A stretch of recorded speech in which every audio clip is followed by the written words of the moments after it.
قضاوت دیدار آقای امیر عیار بر عهده داره. کمک یکشون اسماعیل احمدی و کمک دوشون هم آقای علی فراهانی. داور چهارم محمد علی صلاحی.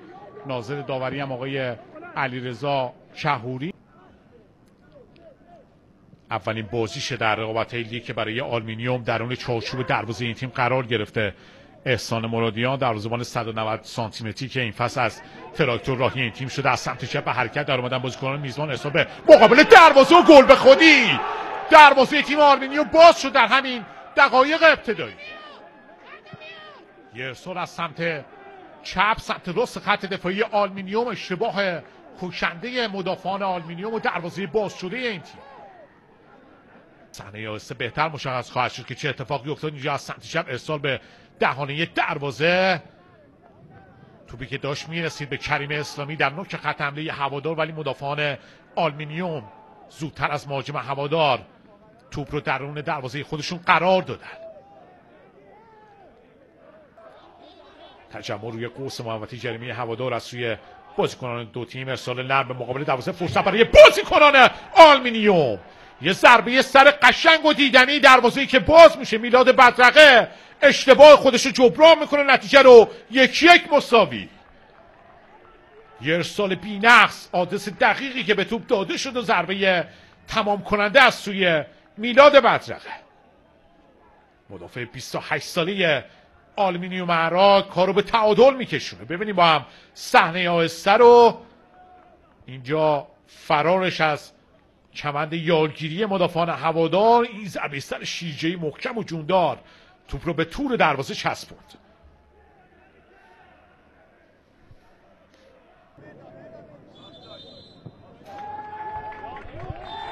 خب صحنه گل مورد بررسی قرار گرفت و گل در شرایط آفساید به ثمر رسیده و مردود اعلام شد. نتیجه همون 1-0 باقی میمونه. بازیکنان آلومینیوم پرتعدادن. هوادار بازیکنان تیم میزبان در پشت محوطه جریمه و فضا نمیدن برای شوت زنی. بهرام گودرزی، لطفی، یه نگاه و ارسالش به مقابل دروازه، فرصت برای بازیکنان آلومینیوم. توپ روی هوا رو مهار میکنه محمد جواد کیا. مدافعان پیش رو. اشتباه در خط دفاعی، باز هم توپگیری از سوی بازیکنان هوادار. یه پاس تو در بین مدافعان، موقعیت برای بازیکنان هوادار. چطوری این توپو گل نکرد کریم اسلامی؟ توپی که از مقابل پای او و دروازه حریف رد شد و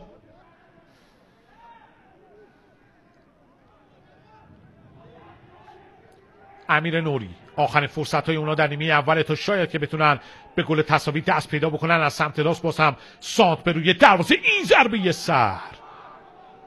توپی که از بالای دروازه با اختلاف به بیرون از زمین میره. هوادار رو آقای امید روانخواب بر عهده داره و هدایت آلومینیوم رو مجتبی حسینی. سمت چپ زمین جوزف ویلیام پا عوض میکنه پشت محوطه جریمه. ضربه پای راستش که جایی در چارچوب دروازه حریف نداره. تو اعلام شد به دلیل آفساید و نتیجه همون 1-0 باقی موند.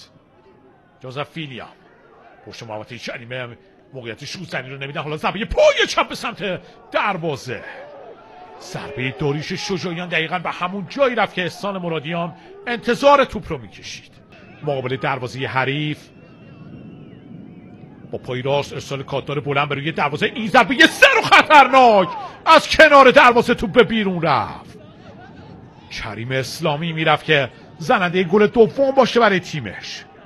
انجام میده رو دستش امیر نوری. پاس کوتاهش در محوطه جریمه روی پای چپش. بازیکن آلومینیوم میخواد که ضربه به سمت چارچوب بزنه و از زاویه بسته اقدام به شوت زنی میکنه. توپش برگشت داده میشه. باز هم سانس به روی دروازه. خروج محمد جواد کیا و خطای مهاجم آلومینیوم اعلام میشه به روی دروازه‌بان هوادار.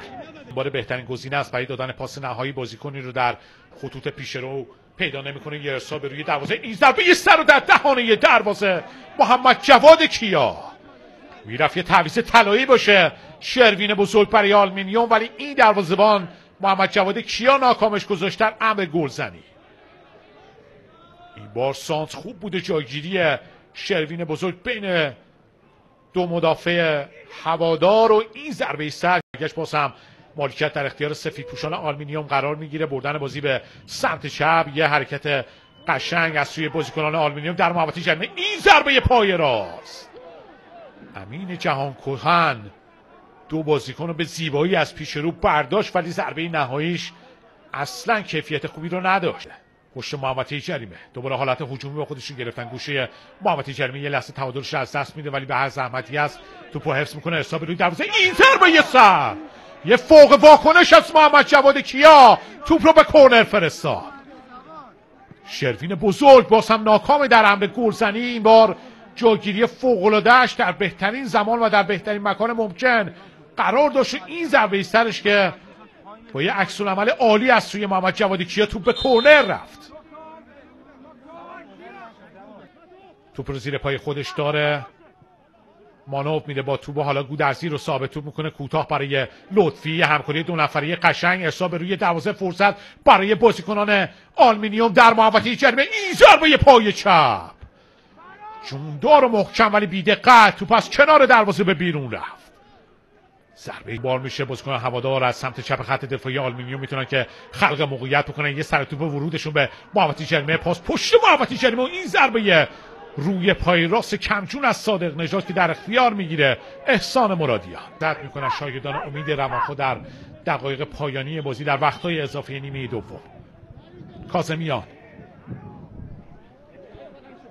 یه ارسال بلند به محوطه جریمه. این ضربه سر در مقابل دروازه، فرصت برای آلومینیوم عراق. شروین بزرگ بالاخره کار خودش انجام داد. نتیجه 1-1 مساوی شد. بازم روی ارسال ها تاکتیکی که اصرار داشتن بهش بازیکنان آلومینیوم در این دیدار موفق شدن به گل برسن. شروین بزرگ تعویض طلایی بود برای مجتبی حسینی آلومینیوم عراق. ببینیم با هم صحنه استر اینجا. این ضربه به سمت توپ هم خیز برداشت محمد جواد کیا، ولی نتونست که مانع فروپاشی دروازه‌اش بشه. آفساید بوده یا نه اینجا توی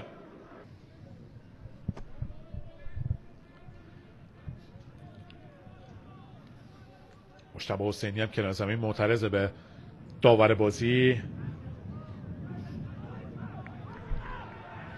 خب اعلام میکنم به آقای امیر عیار که گل در شرایط سالم به ثمر رسیده.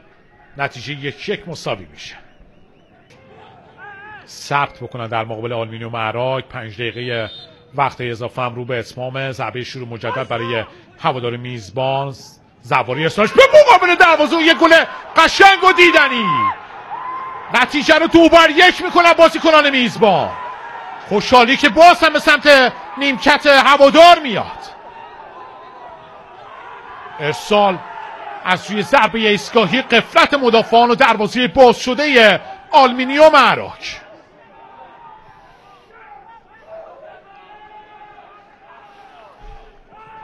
مجتبی حق دوست موفق شد گلزنی بکنه برای هوادار تهران. ببینیم با هم صحنه آهسته رو. آفساید که اصلا نبود و یه پا بلند کرد مجتبی حق دوست و همینم کافی بود تا توپ تغییر مسیر بده و بره و به تور دروازه آلومینیوم عراق برسه. سانت زفاری به محوطه جریمه و ضربه تمام کننده مجتبی حق دوست. بازیکن 29 ساله هوادار که این فصل از پیکان راهی این تیم شده. دل تو دلشون نیست نیمکت هوادار و حالا سوت پایان بازی رو به صدا در میاره آقای امیر عیار و این تیم هواداره که موفق میشه 2-1 آلومینیوم عراق رو شکست بده و یه 3 امتیاز شیرین رو ثبت بکنه در مقابل نام خودش.